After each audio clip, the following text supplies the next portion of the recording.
Hey, what's going on, guys? Welcome back to Lecture 2 of the Basic Video Editing part in our Section 2 of our overall masterclass for Adobe Premiere Pro CC. This is our talking head example right here. I obviously just wanted to take that time there to switch up the pace of what we were doing. I felt we were going down too specific of one route with the whole promotional video stuff I was preparing there, so I thought I'd throw in this talking head example. Remember, guys, I'm a huge fan of keeping our workspace and our project down here as tidy as we can, so one thing I noticed that I kind of neglected doing as part of this example here was actually organizing my clips. So if I just go ahead and create a new bin, aka a new folder, and just go ahead and title that talking head example, boom, and that can encompass all of what we just worked on there. So I'm going to click that, and I am just going to highlight all of these guys and go ahead and just drag that to our talking head example just to keep this area here nice and neat. Honestly, I'm a little bit ADD, so that might be my thing, but I promise you will 100% not be regretting it by just getting in the habit of organizing those clips from the very start. So let's go ahead and click off of our talking head sequence. And what we're going to be doing is importing our backing track to start syncing these DJ clips, these crowd clips, and these B-roll clips up to the actual backing track and making it nice and synced, and overall just making a nice little sequence. So if we go to our example here, I have a backing track that I've got in my example folder, and we're going to go ahead and just drag that back into Premiere. Obviously, let it go right here.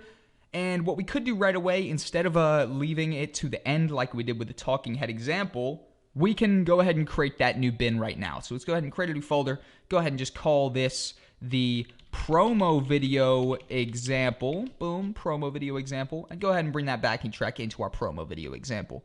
And in fact, what we want to do to start creating this promo video is exactly how we just went, or exactly what I showed off in that introduction space, which is just to go ahead and import one of these clips into the actual timeline itself. But I think we actually did that, and I think I said B-roll. You see, at the very end of our example, or at the end of our exercise in section 1 in the introduction section, we dragged this into here to create a new sequence at the end. So we can actually just go ahead and delete this clip, and we now have obviously a specialized sequence that we had by dragging that in here that specialized the sequence and customized it to be that identical and aligned with our clips that we're going to be using. So we could go ahead and change the name of that to promo video.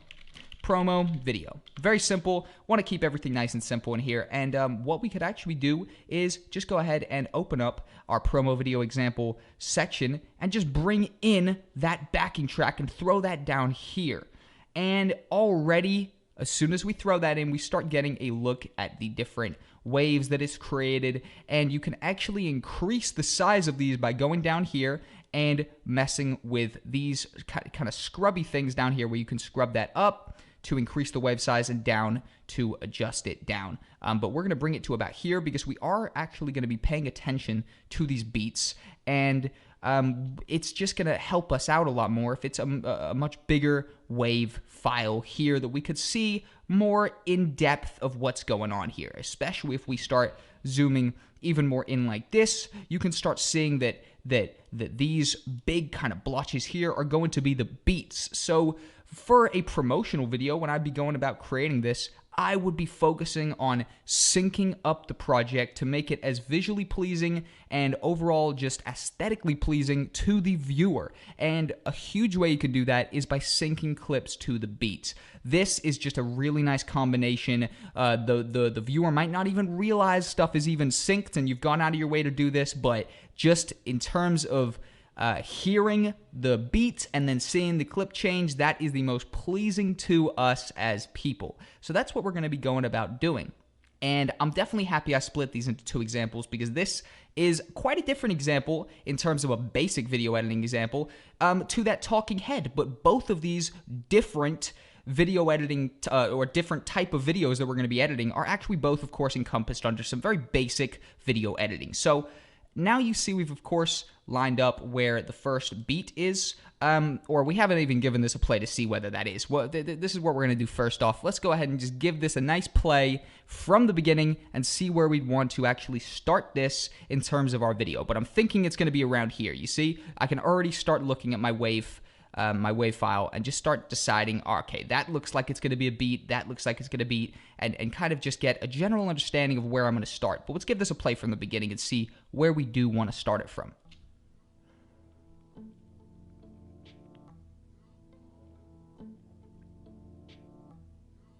So it's definitely starting to build up, and it's looking like it is going to be there. Or actually, we could start it straight from there. So you just want to start your audio from a defining beat. So that is obviously where it is started. We can go all the way over here until this red guy pops up and just go ahead and adjust the size of that. And that right there is, oh, I was adjusting the audio there. Simply, we could drag that to the beginning, and that's going to be the beginning of our audio sequence. Okay, and we could actually just drag this out a little bit just so we could see a little bit more, get a little bit more context of what's going on. And now what we want to do is start the editing process, start putting this together and start piecing it together.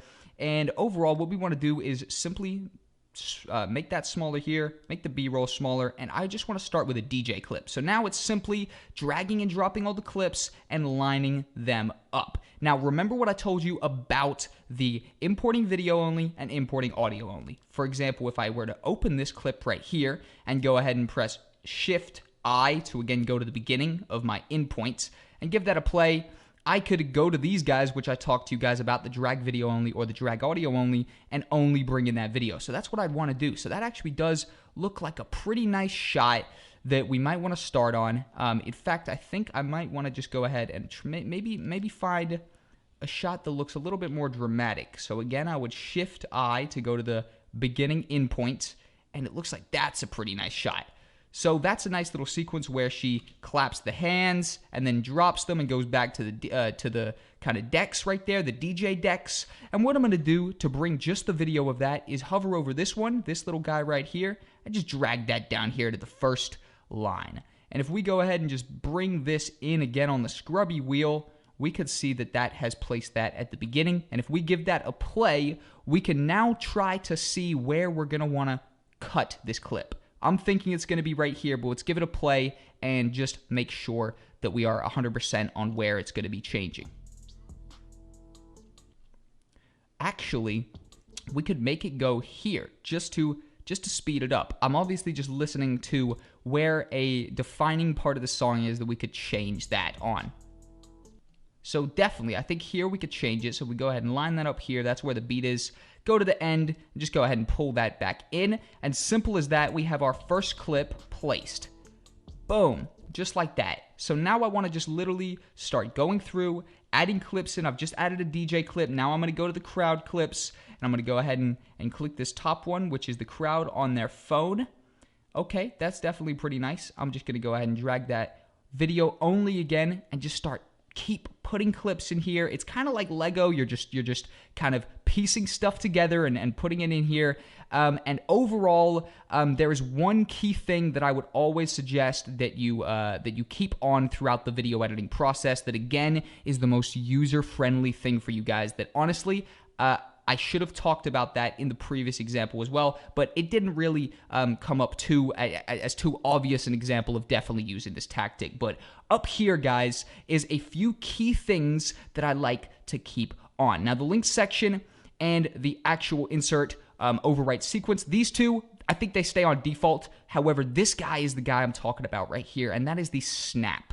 So if we go ahead and turn this off, I'm going to give you an example of what this is going to look like. So say we had this clip, or say we had not put this clip in here and we were to delete that.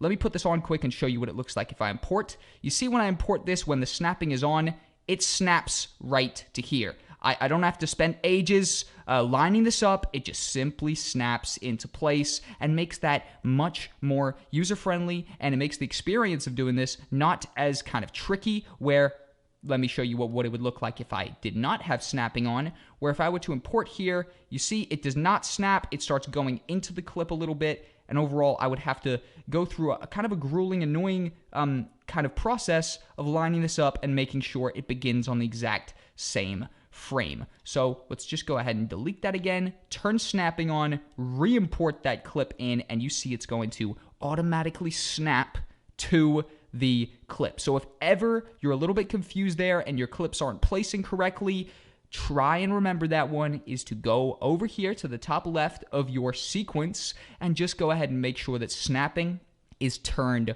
on. Remember, guys, I'm trying to include the most user-friendly process for really going about everything in here that I know. I'm trying to make that a big theme, just trying to save you guys the most time and overall just give you the easiest way to go about your creative process. So let us keep cracking on with placing these video clips in here. And if we give that a play, we're going to be looking now for the next beats.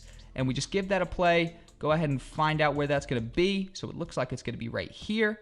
And the idea here, guys, is you just want to keep on cutting these clips down.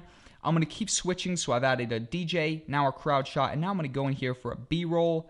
Just go ahead and open that up in here in my source overview. And this is actually our Budweiser. We can go ahead and bring that in here. Go ahead and give that a play again.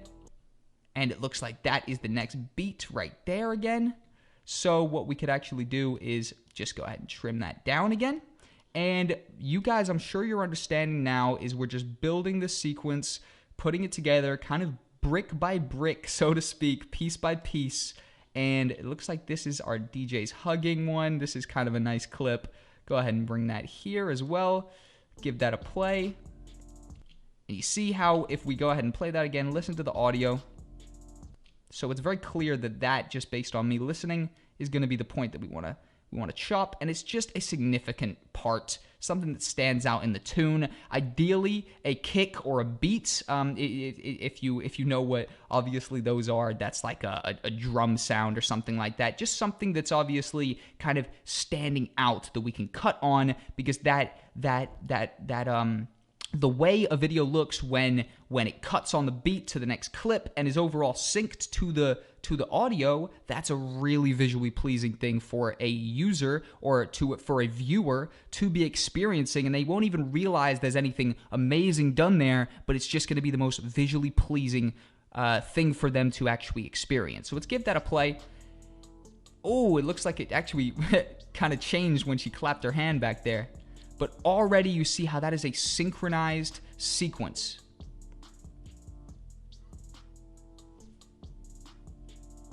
And it's changing clip on every single beat. And in fact, what we're going to do here is just keep going until we have a nice, like, 15 seconds or something. In fact, we're going to go back here to the crowd shots. Just go ahead and actually double click that, open it up. And it looks like this is the confetti shot. This is a really nice shot. Again, we're just dragging just the video only because this is a promo video. We are using this backing track. We really don't need a whole nother layer of audio here. And we could actually leave this clip on because it's looking like it's pretty nice. We could leave that on for 2 beats even. So that's actually there for double the time that these other guys were, just to kind of switch up the pattern. Obviously, the same boring pattern is gonna get, you know, I just said it, pretty stale and boring. So let's just keep on working through, adding these clips in here, and just building ourselves a sequence. So it looks like that one's gonna change about here. Oh, about here. And really, this is the process for you guys. You just need to keep on tweaking this stuff, keep on throwing in the clips, and overall, just building yourself a nice sequence that's going to make sense, is going to be pretty visually pleasing. And obviously, I'm doing that by syncing stuff to the beats here. And the way I was going about making it more visually pleasing in the other example was to add on-screen reference to what I was talking about. And that is the beat right there. So it's really video editing in its simplest form, at least the way I see it, and from my point of view, is to spice up an otherwise boring and plain sequence or an otherwise boring and plain piece of content. For example, like that video previously of me just talking, that would be pretty boring, you know? Yeah, I'm decently charismatic in my delivery, however, it's still a boring clip. Likewise, this here, if this was a bunch of footage not synced to the beats, or maybe even just one continuous long video clip over the beat, but not even synced, like I said, this would not be visually pleasing. So it's all about creating these really pleasing visuals for people. So if we give that another play right here, this is coming together and really starting to look like a nice product.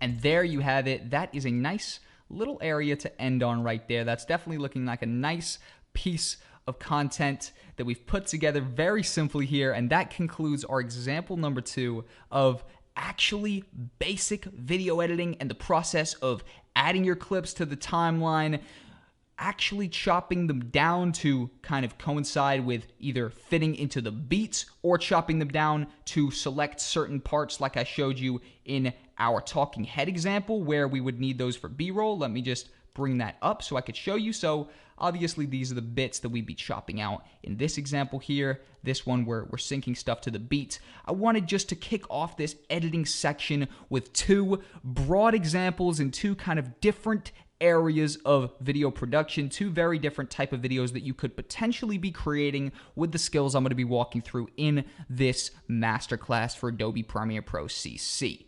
This concludes the basic video editing part, and I'll see you guys in the next lecture.